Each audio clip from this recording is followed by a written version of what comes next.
Hey everyone, welcome to IFS. I am Akash and I welcome you all in the 5 minutes awareness series. तो आज की awareness series में हम बात करने वाले हैं by Pakistan is facing economical crisis, यानी कि पाकिस्तान अभी तक के अपने इतिहास के सबसे बड़े इकोनॉमिकल क्राइसिस को फेस कर रहा है। और आज के सेशन में हम वही जानेंगे आखिर ये सिचुएशन पाकिस्तान फेस क्यों कर रहा है। ठीक है, लेकिन सेशन में आगे बढ़ने के पहले मैं थोड़ा बहुत ओवरव्यू आपको देना चाहूँगा। आप सभी को पता होगा कि भारत और पाकिस्तान जो थे वो एक साथ ही आज़ाद हुए थे। उन्हें आज़ादी 1947 में ही मिली थी। लेकिन आपको ये जानकर हैरानी होगी, एक साथ आज़ाद होने के बावजूद भी जो पाकिस्तान में सबसे पहला डेमोक्रेटिक इलेक्शन फाइट किया गया था, प्रॉपर वे में, जिसे आप कह सकते हो कि डेमोक्रेटिक वे में जो इलेक्शन फाइट की गई थी वो की गई थी आज़ादी के 23 साल के बाद। तो देखो, जो आज पाकिस्तान ये सिचुएशन फेस कर रहा है ना, वो इतने बड़े फिनेंशियल क्राइसिस से इकोनॉमिकल क्राइसिस को फेस कर रहा है। इसका प्रॉब्लम कहीं ना कहीं जो इसका रूट कॉज है वो उसके इतिहास में ही छिपा है। आप इस तरीके से ही समझ सकते हो कि किस तरीके से वहाँ पे पॉलिटिकल इनस्टेबिलिटी रही होगी, जिसके कारण से उसे एक डेमोक्रेटिक तरीके से इलेक्शन करवाने में लगभग 23 साल का समय लग गया। आप अगर अभी जाकर गूगल करते हो या फिर रिसर्च करने की कोशिश करते हो कि अभी तक पाकिस्तान में कितने प्राइम मिनिस्टर को नियुक्त किया जा चुका है, तो आपको एक लंबा चौड़ा लिस्ट देखने को मिलता है, जहां पे लगभग आपको 22-23 पीएम देखने को मिलेंगे। ठीक है, उनमें से अभी जो नवाज शरीफ है, नवाज शरीफ के जो भाई है शहबाज शरीफ, वो पाकिस्तान के शायद 23rd प्राइम मिनिस्टर नियुक्त किए गए हैं। और उन्होंने किसे हटाया है, किसे हटाकर वो पोजीशन पाई है? लास्ट के जो प्राइम मिनिस्टर थे इमरान खान को। उन्होंने क्या किया, 7 डिफरेंट पार्टी के साथ अलायंस बनाकर उनके खिलाफ में, यानी कि इमरान खान के खिलाफ में नो कॉन्फिडेंस मोशन लेकर आए, जिनके कारण से उनकी सरकारें गिर गई। ठीक है, अब देखो, सरकारें गिर जाना, सरकारें फिर से नई बन जाना, ये बड़ी बात नहीं होती। बड़ी बात ये होती है जब भी कोई सरकार पावर में आती है, सेंटर में आती है, तो वो कुछ पॉलिसीज़ के साथ आती है, वो कुछ फ्रेमवर्क लेकर आती है जिसके तौर पे वो काम करना चाहती है। उसके हिसाब से उसे लगता है कि मुझे इतना पब्लिक एक्सपेंडिचर करने की रिक्वायरमेंट है, इतना उसके लिए मुझे पब्लिक डेट को क्या करना पड़ेगा, बोरो करना पड़ेगा। ये सारा पॉलिसीज़ उसके माइंडसेट में होता है। उस हिसाब से जो इन्वेस्टर्स होते हैं वो इन्वेस्टमेंट करते हैं, ताकि उन्हें लगता है कि अगर ये सरकार स्टेबल रह जाती है तो मैं भी मुनाफा को रीप कर सकता हूँ। लेकिन जब सरकार धराशायी हो जाती है, इतना फ्रीक्वेंट चेंज आता रहेगा, उस कारण से इन्वेस्टर्स भी अपना कॉन्फिडेंस को क्या करते हैं, लूज कर देते हैं। ठीक है, इन्वेस्टर्स भी अपना कॉन्फिडेंस बनाए नहीं रख पाते, क्योंकि उन्हें लगता है कब ये सरकार भी गिर जाए। इस तरीके से क्या होता है, कोई भी नेशन जहाँ पे पॉलिटिकल स्टेबिलिटी नहीं होगी, वो नेशन कभी भी FDI को अट्रैक्ट नहीं कर पाएगा। आपने रिसेंटली एक न्यूज़ भी पढ़ा होगा कि भारत ने अभी तक के इतिहास का सबसे ज़्यादा, 2022 की अगर मैं बात करूं, तो सबसे ज़्यादा FDI को अट्रैक्ट किया है, लगभग $84 बिलियन। तो आप समझ सकते हो कि जहाँ पे इकोनॉमिकल स्टेबिलिटी नहीं देखने को मिलेगी, जहाँ पे पॉलिटिकल स्टेबिलिटी देखने को नहीं मिलेगी, वहाँ पे क्या आप सोच सकते हो कोई भी इन्वेस्टर चाहेगा अपना पैसा इन्वेस्ट करना? वो कभी नहीं चाहेगा। ठीक है, तो ये जो सारे प्रॉब्लम्स पाकिस्तान आज फेस कर रहा है, इसका कहीं ना कहीं जो रूट कॉज है ना, वो उसके इतिहास में ही छिपा है, जहाँ पे पाकिस्तान को, जिसकी वजह से आज ये सिचुएशन फेस करने को मिल रहा है। ठीक है, अभी आप रिसेंट सुनते भी होंगे, तरह तरह के न्यूज़ भी आप देखते होंगे, क्या वहाँ पे लोग क्या कर रहे हैं, लड़ झगड़ रहे हैं। खाने की महामारी चल रही है वहाँ पे, एक तरीके से स्टारवेशन का सिचुएशन चल रहा है, भुखमरी का सिचुएशन चल रहा है, जहाँ पे लोग आटे की बोरियों के लिए, चावल की बोरियों के लिए क्या कर रहे हैं, फाइट कर रहे हैं। तो आप समझ सकते हो वहाँ का सिचुएशन कितना ज़्यादा डरावना है। ठीक है, रिसेंट आपने ये देखा कि वहाँ के कुछ जो लोग थे वो जानबूझकर वैसा करते हैं माहौल बिगाड़ने के लिए। मैं थोड़ा बहुत ग्लिम्स देता हूँ आपको। उन्होंने क्या किया, एक हवा बनाने की कोशिश की। हवा उन्होंने क्या बनाया कि जो कश्मीर है हमारा, वहाँ के जो लोग हैं वो पाकिस्तान में शामिल होना चाहते हैं, वो चाहते हैं वो पाकिस्तान का पार्ट बन जाए। अब मुझे आप एक लॉजिक से आंसर दो, या कोई भी व्यक्ति जो पहले डूब रहा हो, या फिर किसी भी व्यक्ति को डूबता नाव कभी सहारा दे सकता है? या कोई भी व्यक्ति डूबते नाव पे बैठना चाहेगा खुद को बचाने के लिए? कभी नहीं। ऑब्वियस सी बात है, जब पाकिस्तान खुद के लोगों को नहीं संभाल कर रख पा रहा, खुद के लोगों का भरोसा कायम नहीं रख पा रहा, जो अपने घर को नहीं बचा पा रहा, तो क्या आपको लगता है कि वो किसी और के घर को बचा सकता है? तो इसके अगेंस्ट में क्या हुआ आपको देखने को मिला होगा, जो POK है, जो गिलगिट बलूचिस्तान है, वहाँ के जो लोग हैं, वहाँ पे शोर होना शुरू हो गया। वहाँ पे क्या शोर होना शुरू हो गया कि हमें भारत में सम्मिलित करो। हमें भारत की स्टेबिलिटी चाहिए, हम भारत के नागरिक बन के रहना चाहते हैं, ताकि जो भी प्रॉब्लम्स का सामना हम कर रहे हैं, हमें पाकिस्तान के प्रकोप को झेलना पड़ता है, फिर उसके बाद तालिबान के प्रकोप को झेलना पड़ता है, उन सारी चीज़ों से हमें छुटकारा चाहिए। इसीलिए वो भारत से हमेशा गुजारिश करते रहते हैं कि हमें अपने में शामिल कर लो। और इवन आपको जानकर ये भी हैरानी होगी कि पाकिस्तान के रीजन के भी कुछ लोग, अब अगर देखोगे तो वो भी चाहते हैं, वो भी क्या सोचते हैं, अगर ये पार्टीशन 1947 में नहीं हुआ होता, तो अगर पाकिस्तान और भारत आज एक होता, वो पार्टीशन नहीं हुई होती, तो शायद आज भारत जो होता वो एशिया का सबसे बड़ा सुपर पावर होता। हालांकि आने वाले दिनों में जो लोग कहते भी हैं, बड़े बड़े जो एंटरप्रेन्योर्स हैं, जो बिजनेसमैन हैं, जो लीडर्स हैं, वो कहते भी हैं जो 21वीं सदी है वो भारत की है, भारत ही सुपर पावर बनने वाला है। लेकिन जो ये अचीवमेंट हम लोग बहुत पहले हासिल कर लेते अगर भारत पाकिस्तान का पार्टीशन नहीं हुआ होता। तो बहुत सारे पाकिस्तान के लोग भी इस बात से इत्तेफाक रखते हैं, केवल भारत के नहीं। और अगर वहाँ के लोग कुछ हवा बनाते हैं कि भारत के लोग जो चाहते हैं वो पाकिस्तान का हिस्सा बनना चाहते हैं, तो आप समझ ही सकते हो इसी बेवकूफ़ी नहीं तो और क्या कहेंगे। खैर बढ़ते हैं आगे। अब देखो यहाँ पे सबसे पहले समझो कि पॉइंटर्स क्या है, हम डिस्कस किस किस मुद्दों पे करने वाले हैं। यहाँ पे देखिए, with inflation soaring to nearly 25%, आप समझ रहे हो जो वहाँ का इन्फ्लेशन रेट है वो लगभग 25% हो चुका है। यानी कि आप इस तरीके से समझ सकते हो, अगर मैं आपको इस तरीके से बताना चाहूँ तो जो सामान पहले वहाँ पे 100 रुपये का मिल रहा था, अब उसी सामान को परचेज करने के लिए लगभग उन्हें 125 रुपये देना पड़ेगा। तो सोचो इस तरीके से वहाँ पे महंगाई बढ़ रही है, ठीक है। उसके बाद आप देखिए, Pakistan is facing an alarming financial crisis that could severely impact millions of citizens. अभी आपने रिसेंट फ्लड्स के बारे में भी सुना होगा, जिसने पाकिस्तान को काफ़ी गहरी चोट दी है, बहुत सारे लोगों को उसका नुकसान सहना पड़ा। और अभी के इस इकोनॉमिकल क्राइसिस में अगर उसे इंस्टेंट हेल्प नहीं मिलता है तो उसका सिचुएशन इससे भी ज़्यादा बुरा होने वाला है, ठीक है। Mounting debt and dividing forest reserves are two of the Pakistan biggest challenges. अब देखो एक बात समझो, अगर अभी आप करंट बात करते हो, जो पाकिस्तान की जीडीपी है यानी कि ग्रॉस डोमेस्टिक प्रोडक्ट जो है वो लगभग 374 बिलियन डॉलर्स की है, 374 बिलियन डॉलर्स की है, ठीक है। लेकिन जो उसका डेट है, जो उसके ऊपर कर्ज है, वो लगभग कितना है, 274 डॉलर का, ठीक है। आप एग्जैक्ट डेटा के लिए क्या कर सकते हो, सर्च भी कर सकते हो। लेकिन एक बात को समझो, आपको देखकर क्या लग रहा होगा, आपको देखकर ये लग रहा होगा ठीक है ना, जीडीपी ज़्यादा है यानी कि उसकी इनकम ज़्यादा हो रही है, उस पर कर्ज कम है। लेकिन अब एक बात समझिए, हम लोग इकोनॉमिक्स पढ़ रहे हैं, वो जो हमें कर्ज मिलता है वो फ्री का नहीं मिलता, उसके बदले में हमें क्या देना पड़ता है, रेट ऑफ इंटरेस्ट। तो आप सोचो जितना वो पैसा वो जनरेट कर रहा होता है उससे ज़्यादा का उसका कर्ज हो जाएगा। सोचो उस सिचुएशन में क्या होगा किसी का हाल। अब हम लोग जनरल लाइफ में भी देखते हैं, कुछ किसान जो होते हैं वो कभी अपना कर्ज नहीं चुका पाते, वो लगातार काम कर रहे होते हैं, उनके ऊपर प्रेशर बिल्डअप हो रही होती है। क्यों? क्योंकि वो कर्ज नहीं चुका पा रहे होते हैं। तो उस केस में वो क्या करते हैं, सुसाइड को अटेम्प्ट कर लेते हैं, ठीक है। सोचो वो प्रेशर कैसा होता है। ठीक उसी तरीके से ये प्रेशर तो पूरे देश का है, जितना उनकी कमाई नहीं है उससे ज़्यादा वो कर्ज में डूबे हुए हैं।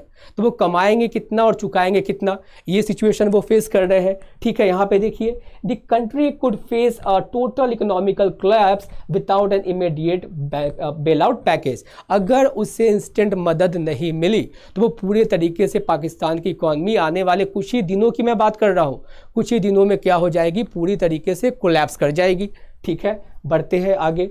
आगे देखो क्या है फिर। अब पूछता है, how severe is Pakistan economical predicament particularly in light of the recent flooding. अब एक बात को समझिए, Pakistan is in dire economical situation and obviously needs assistance from abroad. अब उसके क्या है, उसे मदद तो चाहिए अब्रॉड से, बाकी नेशन से। भारत के साथ उसने रिश्ते अपने पहले ही बिगाड़ कर रखे हैं। आपने ये भी सुना होगा कुछ सालों पहले क्या हुआ, उससे ये भी दर्जा छीन लिया गया। ये क्या होता है, most favoured nation, that is MFN, उसका टैग भी उससे छीन गया, क्योंकि भारत के लगातार समझाने के बावजूद भी उसने अपने आतंकवादी गतिविधियों में कमी नहीं लाई। वो लगातार वही हरकतें करता चला गया जो वो शुरुआत से करता चला आ रहा है। उसने ये भी नहीं सोचा, देखो MFN क्या होता है रिसेंटली, जब आप अपने आस पड़ोस के देश को ना पहले फेवर करते हो, पहले मदद करते हो, उनके ऊपर उस तरीके से टैक्स नहीं लगाते, आप टैरिफ नहीं लगाते, उन्हें कम दाम पे ही क्या करते हो, सामान मुहैया करवाते हो, ठीक है। ये सारी फ़ायदे पहुंचाई जाती है। अब एक बात को समझिए, जो इकोनॉमी, जो कंट्री वो खुद ही अंडर डेवलप्ड है, उसे इस सिचुएशन में उन चीज़ों पे कंट्रोल रखना चाहिए था, ताकि वो इन सारे चीज़ों का फ़ायदा उठाकर क्या कर सके, अपने लोगों का वेलफेयर कर सके। लेकिन वो वही करता चला गया जो वो शुरुआत से करता चला आ रहा है। ठीक है, आप यहाँ पे देखो, the amount of foreign exchange reserves is extremely low, they can barely cover imports for a week. अब एक बात को समझिए, उनके पास फॉरेन एक्सचेंज यानी कि अपने खजाने में भी इतना कम पैसा मौजूद है कि वो कुछ सप्ताहों की ही, 1 से 2 सप्ताहों की ही नेक्स्ट में क्या कर सकते हैं, वो सामान को परचेज कर सकते हैं, यानी कि इंपोर्ट कर सकते हैं। जब हम किसी सामान को दूसरे जगह से इंपोर्ट करेंगे तो बदले में हमें क्या पे करना पड़ेगा, पैसे पे करने पड़ेंगे, और उसके खजाने में आने वाले 1 से 2 सप्ताहों के लिए ही पैसा बचा हुआ है। आपने रिसेंट में ये भी देखा होगा वीडियो जो काफ़ी ज़्यादा वायरल हुई थी कि वहाँ के कुछ लीडर्स कह रहे थे क्या कि लोगों को चाय पीना कम कर देना चाहिए। जो वो दिन में 2 से 3 दफ़ा चाय पीते हैं, उन्हें 1 दफ़ा चाय पीना चाहिए, क्योंकि चाय पत्ती तक हम दूसरे नेशन से इंपोर्ट कर रहे होते हैं और उसे भी इंपोर्ट करने का आने वाले दिनों में पैसा खत्म हो जाएगा। तो सोचो कितना ज़्यादा डरावना सिचुएशन है वहाँ का, कितना ज़्यादा क्रिटिकल है। ठीक है, उनकी बातों को एज अ मीम लिया गया, लेकिन अल्टीमेटली अगर आप देखोगे ना तो पाकिस्तान लिटरल वे में क्या करता है, टी का इंपोर्ट करता है। ठीक है, चलिए, while economy is slowing and inflation is at highest level in decades, the central bank has responded toward depreciation currency by substantially raising interest rate। अब एक बात को समझो, अब सेंट्रल बैंक का जो रोल होता है वो भी सोचता होगा कि मैं कैसे फंक्शन करूं, इतना ज़्यादा भयावह सिचुएशन है, इतना क्रिटिकल सिचुएशन बन चुका है, अब मैं कैसे अपना रोल प्ले करूं, इतना ज़्यादा महंगाई बढ़ रहा है। रीज़न क्या है, आप सबको पता है, जब मान लीजिए नेशन में मनी सप्लाई इंक्रीज होती है, इसके कारण से क्या होता है, इसके कारण से होता है आपका इन्फ्लेशन बढ़ना, जो कि वहाँ पे बढ़ रहा है। आप देख रहे हो 25 से 30% बढ़ रहा है किसी किसी रीजन में। जिस सामान के लिए पहले वो मान लो 100 रुपये पे करते होंगे, अब उसी सामान को परचेज करने के लिए उन्हें 125-130 रुपये पे करना पड़ रहा है। यानी कि क्या हो रहा है, अगर मनी सप्लाई मान लीजिए इंक्रीज होती है इकोनॉमी में, इन्फ्लेशन बढ़ती है। अभी वहाँ पे इन्फ्लेशन का हालात है, और जब इन्फ्लेशन बढ़ता है यानी कि आपका जो रुपया है, आपकी जो करेंसी है, वो क्या हो रही है, वो हो रही है आपकी करेंसी वीक। ठीक है, अब देखते होंगे भारत के केस में भी ऐसा होता रहता है, डॉलर के मुकाबले रुपया इतना कमजोर हो गया। अब इस लॉजिक से समझिए, यहाँ पे मान लेते हैं कि अगर $1 बराबर मान लो कहते हैं कि अभी 80 रुपीज़ है, इसको आप सपोज करो, अभी का जो एक्सचेंज रेट है वो इतना चल रहा है, लेकिन वही मैं कहता हूँ $1 बराबर हो जाए क्या, 90 रुपीज़। सॉरी, इसको देखकर आप क्या कह सकते हो, मतलब आप जो $1 परचेज करते थे पहले अपने करेंसी का 80 यूनिट्स पे कर अभी आपको उसी $1 को परचेज करने के लिए अपने करेंसी का आपको 90 यूनिट देना पड़ेगा। मतलब 90 यूनिट पे करना पड़ेगा उसी सेम $1 को परचेज करने के लिए। तो आप समझो आपकी करेंसी तो वीक हो गई। ठीक उसी तरीके से आपकी करेंसी अगर लगातार वीक होती चली जाएगी तो आपका बैलेंस ऑफ पेमेंट बिगड़ जाएगा। ठीक है, आप सुने हो ना वेनेजुएला का केस, अगर मैं आपको बता दूं नहीं सुने हो तो, वो भी एक कंट्री है क्या, वहाँ पे लोग झोला भर भर कर पैसा लेकर जाते थे थोड़े बहुत सामान को परचेज करने के लिए। वहाँ का रुपया इतना ज़्यादा कमज़ोर हो गया था, एक छोटे से सामान को भी परचेज करने के लिए उन्हें बैग भर के पैसे लेकर जाने पड़ते थे। सोचो इन्फ्लेशन कितना ज़्यादा खतरनाक हो सकता है। ठीक है, अब इसको बचाए रखने के लिए कि ऐसा सिचुएशन ना आए, तो वहाँ का सेंट्रल बैंक क्या कर रहा है, रेट ऑफ इंटरेस्ट को बढ़ा दे रहा है। वो रेट ऑफ इंटरेस्ट को क्यों बढ़ा रहा है, ताकि जो भी लोग लोन उससे लेने आए उनके लिए डीमोटिवेशन हो कि अगर वो लोन लेते हैं तो उन्हें ज़्यादा रेट ऑफ इंटरेस्ट पे करना पड़ेगा। तो सेंट्रल बैंक इस तरीके से फंक्शन कर रही है कि मैं बैलेंस करूँ। वहाँ पे पॉलिटिकल इनस्टेबिलिटी हो गई है। ठीक है, वहाँ पे इकोनॉमिकल अनस्टेबिलिटी आ गई है। कितने चीज़ों को एक साथ बैलेंस किया जाए, कितने चीज़ों को एक साथ कंट्रोल किया जाए, ये सिचुएशन है वहाँ पे। Ordinary people are suffering from rising food prices, gasoline cost, and the damage caused by the flood has only made the country's economical problem worse। और जो recent वहाँ पे जो आपदा आई थी, जो recent वहाँ पे floods वगैरह आए थे, उसके कारण से तो millions of people को impact हुआ है। आपको मैं एक और बात बता दूं, जो ग्लोबल एमिशन होता है ना, ग्लोबल एमिशन, उसमें अगर पाकिस्तान के लिहाज से देखोगे तो वो केवल 1% ही क्या करता है, वो 1% ही गैस रिलीज कर रहा होता है हार्मफुल।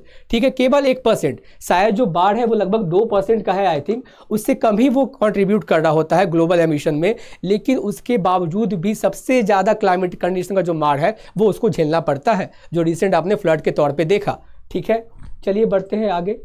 अब देखो यहाँ पे, even before the floods the economy was having trouble, what were more factors are there, floods के पहले से भी वहाँ पे सिचुएशन वर्स्ट रहे हैं, ठीक है। अब देखिए, numerous factors contribute to Pakistan economical turmoil, Pakistan instability and poor administration. अब देखो मैं यहाँ पे आपको दो शब्दों पे गौर करवाना चाहूँगा, ठीक है। पहला देखो क्या है, पॉलिटिकल इनस्टेबिलिटी, इस बात को ध्यान में रखना, आगे इस पर डिस्कशन होने वाली है।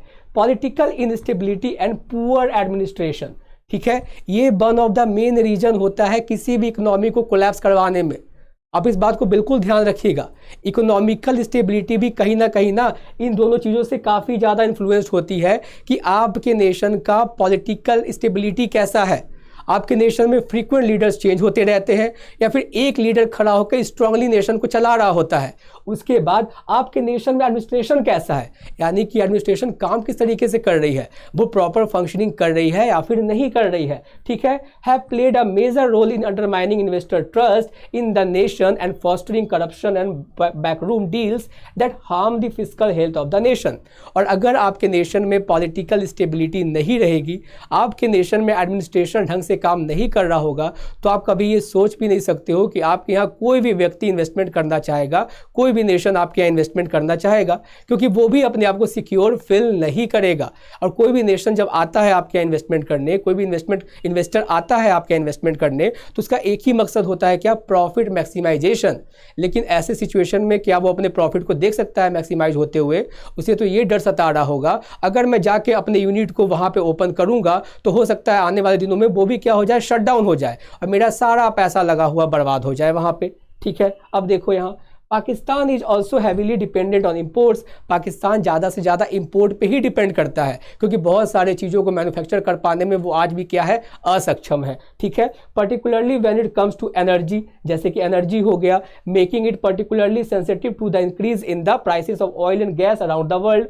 अब आपने एक न्यूज़ ये भी सुना होगा, ठीक है, देखो मैं आपको रिकॉल करवा रहा हूँ, रिसेंट डेवलपमेंट्स हुए हैं क्या क्या, ठीक है। अभी आपने एक और न्यूज़ सुना होगा कि वहाँ के सारे मॉल्स हो, शॉप्स हो, उन्हें ये अल्टीमेटम दिया गया है कि 8 साढ़े 8 के बाद में दुकान को शट डाउन कर दिया जाए, सारा इलेक्ट्रिसिटी को बंद कर दिया जाए, क्योंकि उनके पास आने वाले दिनों में इलेक्ट्रिसिटी के बिल को पे करने का भी पैसा नहीं होगा, ठीक है। उनके पास वो पेट्रोल डीजल सारे क्रूड ऑयल को परचेज करने का भी पैसा नहीं होगा, क्योंकि उसके प्राइस तो लगातार बढ़ते ही रहते हैं और उसके पास तो लगभग इंपोर्ट करने के लिए भी महज 2 से 3 हफ्तों का ही पैसा बचा है, ठीक है। अब देखिए यहाँ पे, The pandemic did not assist and Pakistan's strained relations with India still prevent it from having a commercial and investment partner that could be transformative।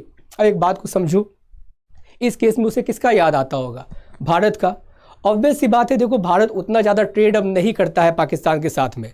Ultimately जब वो ट्रेड कर भी रहा था तो वो बहुत ज़्यादा मदद ही करता था पाकिस्तान का, ठीक है।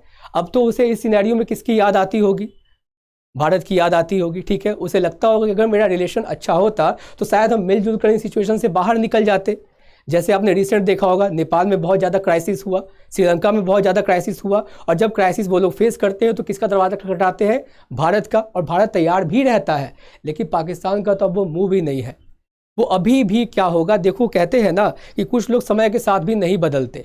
अभी भी वहाँ के कुछ लीडर्स हो, पॉलिटिशियंस हो, अगर इंटरनेशनल प्लेटफॉर्म पे जाकर अपने नेशन को रिप्रेजेंट कर भी रहे होते हैं तो वो आज तक बस कश्मीर का राग अलाप रहे होते हैं, केवल कश्मीर कश्मीर। लेकिन जबकि उनकी नेशन ऑलरेडी बहुत सारे प्रॉब्लम से घिरी है, उसके बावजूद भी आज वो वही स्लोगन देख रहे होते हैं, हर जगह जाकर वही बोल रहे होते हैं, कश्मीर हमारा है, कश्मीर हमारा है।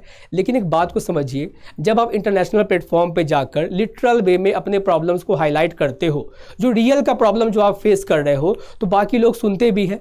आपको डिप्लोमेटिक होना पड़ता है, मैं आऊँगा चर्चा करूँगा इसके बारे में, आपको क्यों डिप्लोमेटिक होना पड़ता है, ठीक है। अगर आप जाते हो इंटरनेशनल प्लेटफॉर्म पे, आप उन्हें अट्रैक्ट करने की कोशिश करते हो कि अगर आप मेरे यहाँ इन्वेस्टमेंट करते हो तो मैं गारंटी देता हूँ कि आप भी क्या करोगे, बेनिफिट को रीप करोगे।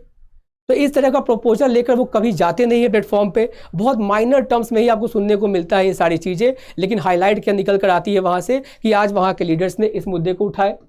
कभी वो किसी के पीएम के ऊपर कटाक्ष कर रहे होते हैं, कभी वो कुछ तरह की बातें कर रहे होते हैं, लेकिन कभी भी वो लिटरल चीज़ों की बातें वहाँ पर डिस्कस नहीं कर रहे होते हैं, ठीक है।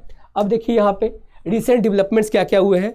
हालांकि कुछ नेशन सामने आए हैं पाकिस्तान की मदद करने के लिए, और सबसे पहले जो सामने निकल कर आया है मदद करने के लिए, आप खुद ही डिसाइड करना वो मदद करने आया है या फिर किसी और पर्पज से आया है। देखो यहाँ पे $9 billion has been placed by the international community to assist them. Saudi Arabia and China are two of the largest funders. अब यहाँ पे देखो आया चाइना, और चाइना की शुरू से आदत रही है इसी समय एंट्री मारने की। जब कोई देश संकट का सामना कर रहा हो, तुम हीरो बन के जाओ, ठीक है, पहले उसे भरोसा दिलाओ कि तुम उसके क्या हो, संकट मोचक हो, तुम उसके सारे दुख को हर लोगे। लेकिन जैसे ही वो जब भी आता है अपने पर्पस मोटिव से आता है, पर्सनल मोटिव से, ठीक है, ताकि वो उसको अपना गुलाम बना सके। और रिसेंटली आपने देखा भी है नेपाल के साथ उसने क्या किया, श्रीलंका के साथ उसने क्या किया। इन सारी गतिविधियों में जो सबसे बड़ा हाथ जो लगता है वो इसका ही लगता है, क्योंकि उस सिचुएशन का ही ये वेट कर रहा होता है, ऐसा देखने को मिलता है। इसको लगता है कि कौन सा देश संकट में है, चलो उसकी मदद करो ताकि अपने पर्सनल मोटिव को हम लोग फुलफिल कर सके, ठीक है। अब देखिए यहाँ पे, Do you believe that these governments will look to Pakistan for any kind of assistance in return? जो मान लो ये जो गवर्नमेंट्स आ रहे हैं, अभी यूके भी आ रहा है सामने मदद के लिए, यूएस भी आ रहा है, ठीक है, और यूएस का भी कहीं ना कहीं पॉलिसी वही रहता है, वो शायद ही आप कह सकते हो किसी का सगा होगा वो कभी, ठीक है। हर कोई लगभग क्या कर रहा होता है, अपने पर्सनल मोटिव से ही किसी की हेल्प करना चाह रहा होता है, ठीक है। तो यहाँ पे पूछा जा रहा है एक सवाल आपसे, क्या आपको लगता है कि जो ये सारे नेशंस मिलकर मदद करेंगे, क्या बदले में वो भी मदद कुछ ले सकते हैं पाकिस्तान से, एक्सपेक्ट कर सकते हैं? तो पाकिस्तान तो खुद अभी इतने भयावह सिचुएशन से जूझ रहा है, तो शायद ऐसा सुनना भी क्या लगता है, अजीब सा लगता है कि वो बदले में मदद करने वाला है, ठीक है। Will $9 billion will be the enough to support their recovery and get them through the crisis? क्या इतना काफ़ी होगा $9 billion का मदद पाकिस्तान को इस इकोनॉमिकल क्राइसिस से बाहर निकालने के लिए? Will Pakistan be able to defend itself from the foreseeable climatic disasters in the future? क्या जो भी क्लाइमेटिकल डिजास्टर को वो फेस करता है, क्या इतना इनफ होगा कि वो उससे लड़ पाएगा, उससे बच पाएगा? Will all the funds promised to Pakistan be utilized to help the country recover from the floods, or do you anticipate that some may be used to aid their federal reserves which were at risky levels before the flood? अब एक बात को समझिए, क्या इतने fund से वो अपने लोगों की मदद करेगा, अपने फॉरेन रिजर्व्स का पिटारा भरेगा, या अल्टीमेटली वो जो करता आ रहा है क्या वो अभी भी आतंकवादी गतिविधियों पे रोक लगाएगा? क्योंकि देखो, अगर आप किसी को पाल कर रखोगे, अगर आप पाल के रखोगे तो बदले में आपको खिलाना तो पड़ेगा, और अगर आप उसको नहीं खिलाओगे तो वो तो बदले में आपको काटेगा। तो आप काट खाने से बचने के लिए आपको पे तो करना पड़ेगा। तो पाकिस्तान को डिसाइड करना है कि क्या वो अपने लोगों की मदद करेगा। If you know what I mean, मैं क्या कहना चाह रहा हूँ, ठीक है, आप चीज़ों को समझ पा रहे होगे। तो क्या आपको लगता है कि क्या वो अपने लोगों की मदद करेगा, क्लाइमेटिकल डिजास्टर से लड़ने में इस पैसों का इस्तेमाल करेगा, या फिर उसी चीज़ों में इसको इन्वेस्टमेंट करना पड़ेगा शायद ना चाहते हुए भी, ठीक है, जो आज तक वो प्रैक्टिस करते आ रहा है, आज तक उसने जगह दे रखी है उन लोगों को, क्या उनके खजाने को भी भरने का उसको सोचना पड़ेगा, ठीक है। अब देखो लास्ट में आपको कुछ दिखाता हूँ। अब इन्हें आप सब लोग जानते होंगे, ठीक है, एस जयशंकर। कौन है ये? Minister of external affairs of India, और इनकी आज भारत में ही नहीं पूरी दुनिया में चर्चा है। और आप सोच रहे होगे मैं इन्हें क्यों दिखा रहा हूँ आपको, ठीक है, तो मैं आपको रीज़न बताता हूँ। देखो डिप्लोमेसी में कितनी ताकत होती है। अगर आप किसी भी इंटरनेशनल प्लेटफॉर्म पे जाते हो, भले भारत अभी डेवलप्ड नहीं हो गया है कंट्री कि आप कह सकते हो, हम किसी नेशन को डेवलप्ड कब कहते हैं? जब वो अपने रिसोर्सेज का ऑप्टिमल लेवल पे यूटिलाइजेशन कर रहा होता है। भारत को अभी भी वक्त है, भारत अभी फास्टेस्ट ग्रोइंग इकोनॉमी बन के उभरी है, ठीक है, उसने अभी यूके को भी पीछे छोड़ दिया, वही यूके जिसने हमारे देश पे लगभग 200 साल राज किया। देखो इतिहास कैसे बदलता है खुद को, है ना। अभी के सिचुएशन में आप देख रहे होगे हमारे ओरिजिन के जो लोग हैं वो वहाँ पे क्या है, स्ट्रॉन्ग पोजीशन को होल्ड कर रखे हैं। वैसे ही नेशन में, जिस नेशन ने हम पे राज किया है कभी, और उसको अचीव करने में हमें ज़्यादा वक्त नहीं लगा, हमें वो विटनेस करने में भी ज़्यादा वक्त नहीं लगा, लगभग 70-75 साल में ही हमें वो देखने को मिल गया, ठीक है। आप चीज़ों को समझो, इतिहास दोहराता है, खुद को बदलता है, और आपको भी बदलते वक्त के साथ बदलना पड़ेगा। अगर आप इंटरनेशनल प्लेटफॉर्म पे जाते हो, खुद को स्ट्रांगली रिप्रेजेंट नहीं करते, एक रियल मुद्दे को नहीं उठाते, अपने डिप्लोमेसी से बाकी नेशंस के साथ में अपने रिलेशनशिप को बिल्डअप नहीं करते हो, स्ट्रांग नहीं बनाते हो, तो फिर आपकी कोई पहचान नहीं रह जाती, कोई लोग आपके सामने नहीं आता। वो कहते हैं ना, दुनिया झुकती है, झुकाने वाला होना चाहिए, ठीक है। तो हर नेशन को अगर वो डेवलपमेंट की तरफ बढ़ना चाहता है तो रियल चीज़ों को सामने लेकर आना पड़ेगा जो प्रैक्टिकल है, जिससे लिटरल वे में आम लोगों को फ़ायदा होने वाला है। साथ ही साथ आपको ये भी विश्वास दिलाना पड़ेगा कि अगर बाकी नेशंस भी हमारे यहाँ आकर इन्वेस्टमेंट करती है तो उसका जो पैसा है वो सुरक्षित रहने वाला है। साथ ही साथ उन्हें बहुत तरह की सुविधाएं भी प्रोवाइड करवाई जाएगी। इस तरीके से आप डेवलपमेंट की तरफ बढ़ते हो, ना कि इम्प्रैक्टिकल चीज़ों के बारे में चर्चा करके हम उन चीज़ों को हासिल कर सकते हो। So with this we wrap up the session. उम्मीद करता हूँ आपको सेशन पसंद आया होगा। इसी तरीके से मैं ठीक से किसी और टॉपिक ऊपर चर्चा करूँगा नेक्स्ट सेशन में। तब तक के लिए have a good time, bye bye, take care.